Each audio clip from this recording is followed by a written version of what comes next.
What's going on, everybody? Hope you're all having a fantastic day today. Now, ladies and gentlemen, today's video is going to be an absolutely massive one because finally we have some real concrete evidence, some proof that Battlefield 2042 is no longer going down a downward spiral. Of course, I feel like a lot of the Battlefield community has been a tad bit worried when it comes to how this game is going along here, especially people who are craving a Battlefield title, something a little bit more recent. People want to see Battlefield 2042 live a bit longer now because of the state that it's currently in. But, you have to understand, first initial impressions are usually the most crucial points for a video game. If you fail your first impressions, usually nobody will come back. So people are at the point where they know the game was horrifying at the beginning, and they want to see it thrive on current date, but people will not give it another go. But like I said, we finally have some evidence here that Battlefield 2042 is officially turning around, and it seems like people are going to lighten up just a little bit with this game, which is obviously fantastic news. But before we go ahead and dig a little bit more deep into these details, of course, if you're brand new to this channel and you enjoyed this commentary today, then by all means, don't forget to go ahead and hit the subscribe button. And if you enjoyed even further, then hit the bell notification button. You'll be notified on all of my recent uploads. Of course, we post stuff like Battlefield 2042, Call of Duty, and pretty much any other FPS game that we can get our hands on. We're pretty much FPS addicts around here. And of course, if you want to see a little bit more content besides just the YouTube videos, I do stream every single day over on Twitch, besides Sundays, starting at around, I would say, 10 to 11 a.m. Eastern time. Usually the stream goes on for about 5 to 6 hours, so you guys have plenty of time to come in, say hello. Of course, you guys know me. I'm very interactive when it comes to chat, so literally, if you want to chat it up with me, if you want to discuss stuff, if you even just want to hold conversations, debate, I don't care. We can do anything. Tune into my live streams. The link to that is down below in the description of this video. Now, ladies and gentlemen, with all that being said, let's get right on into it. Now, this information will be coming off of TrueTrophies.com. Now, I will try to go ahead and remember to leave a link to this post or this article down in the description of the video. If I forget, then by all means, you can remind me in the comment section. I'll probably throw it up in the afternoon. And if you just want to find it for yourself, like I said, I probably will have it in the description. But again, it's TrueTrophies.com. But as you can see here, they're claiming Battlefield 2042 saw over 500% more PS5 and PS4 players in its first week on PS Plus, which might explain why PS Plus gets so many live service duds. Battlefield 2042 trophies have seen an absolute surge of interest after the game's PS Plus debut took it from being the 31st most popular PS5 and PS4 game in our PlayStation chart last week to being the fifth most popular. Using gameplay data from over 3 million active PlayStation accounts, we can see that Battlefield 2042 gained 578% more players after coming to PS Plus and became more popular than GTA 5.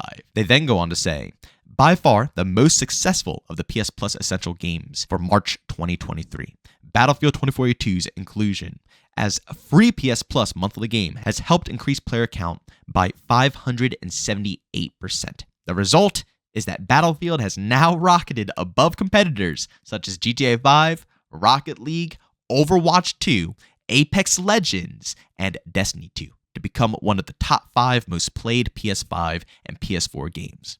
Now, of course, you can go ahead and argue this as much as you want with, Twitch charts and stuff like that, how many people are watching the game, how many people are interested in the game, but these are like true hardcore casual stats. I mean, these are behind the scenes. These are, your everyday person who wants to just hop on a game and play it every once in a while. This is the mass majority right here. And keep in mind, this is only the PlayStation numbers. You have to keep in mind as well that Microsoft has their Game Pass bundle that allows you to play Battlefield 2042 as well.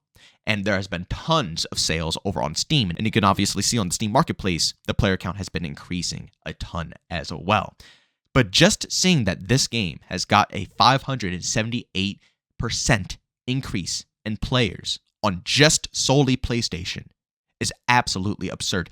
Taking down top dogs, such as, like I said, GTA 5, Rocket League, Overwatch 2, Apex Legends, Destiny. I mean, these are huge games, ladies and gentlemen. These aren't tiny little indie projects. These aren't AAA games that have died out. These are monsters in the gaming scene that are nothing to be, played with. And to see a game that was so bad, I mean, this game, could have been marked as, and probably still is marked by a lot of people. Like I said, first impressions does a lot to people, but it's still probably marked as one of the worst games ever made in the history of FPS, okay? That's how bad it launched. It was in a really bad state, ladies and gentlemen. And to see it come all the way to current date, to becoming one of the most popular games on PlayStation right now, surpassing some of the most goated titles out there. It is so fantastic to see. And once again, like I said, for the people out there who are worried about the success of this game, or if people will actually come and repopulate it so it can stay alive long enough, so DICE has enough time to make the next game, and they don't have to be rushed out, they don't have to rush a project because this one's dying. You don't have to worry anymore because it seems people are finally giving it another chance. And to be honest with you guys, I'm not even surprised in the slightest. Battlefield 2042 compared to all the other FPS games out there is ridiculously casual. For anybody who doesn't have a lot of time on your hands and you just want to hop in and enjoy yourself in some type of way, Battlefield 2042 is the way to go right now. And I think the casual base is noticing this now. They're finally understanding that they don't have to sweat 24/7 for absolutely no reason. If they want to go to a game that gives you a casual experience so you can kick back and unwind, you can go ahead and do so in the FPS genre. It comes a time where people are thinking that they have to leave FPS games in order to play casually. But no, we finally have a game that skill-based matchmaking is pretty much non-existent. It's there, but it's basically non-existent. The matches are randomized. Everything feels fresh and unique. Every encounterment is random. These reasons I've been preaching for a while now. It's one of the main reasons why COD is so boring and stale nowadays. Every match is the same. You know who you're going up against. You know what's going to happen. The only thing you don't know is who's going to win and who's going to lose. But everything else is the same. Map knowledge, where people are going to place themselves, the rotations, the actual specific game that you're playing, domination, harp, whatever it is. You understand exactly what's going to happen, the flow of each and every match. It's already dictated. It's the same crap. It's the same crap. Here, it's not. It's just... Like I said, you can get hooked. You can get hooked pretty easily to this game. Along with the extremely, consumer-friendly store and live service method they have for this game, I gotta say I'm impressed. Now, of course, I'm not really a big fan of spending $20+ on bundles, but in this game, you can cut it down and only buy 1-2 things out of a bundle. You can spend $5 instead of being forced to spend the whole $20. And same thing with all of the content. All the specialists, all the weapons, all you have to do is hop on and grind out some challenges. If you didn't play the previous seasons, you have absolutely no worries at all. You can hop right back in and get everything that you want. And also on top of that, the developers are allowing anybody who hops into the Battlefield 2042 experience right now to get a free specialist. So you can choose a free character right off the bat without having to grind any of the challenges to unlock them, which they aren't that hard to begin with. But, at least it'll give you something to, get your feet wet a little bit here. That, once again, very consumer friendly. Basically, everything in this game is consumer. Even the battle pass, bro. The challenges are perfection. Every single weekly challenge list that comes out, maybe by the end of the challenges, but usually the first half of the challenges, even a little bit more than the half of the challenges, I can just simply play the game without even thinking about them, and they naturally flow. 2-3 games, I'm already done with my full list of challenges. And again, I said this in the past, but I tested out how long it takes. If you just do your weekly challenges and you don't put any more playtime into the game, you can get the full battle pass done. There's a reason why people are going over to Battlefield 2042. And I am so freaking happy to see that the player count is partially coming alive. Now, I do want to mention this. I kind of want to make a whole video about this because it's a big topic to me. I talked about it in the past a long time ago when Battlefield 2042 first dropped. I want to mention it just a little bit so you guys have a little sneak peek of what future content's going to hold. But we need a server browser because even with this increase of players, I feel like, we still find bots all the time.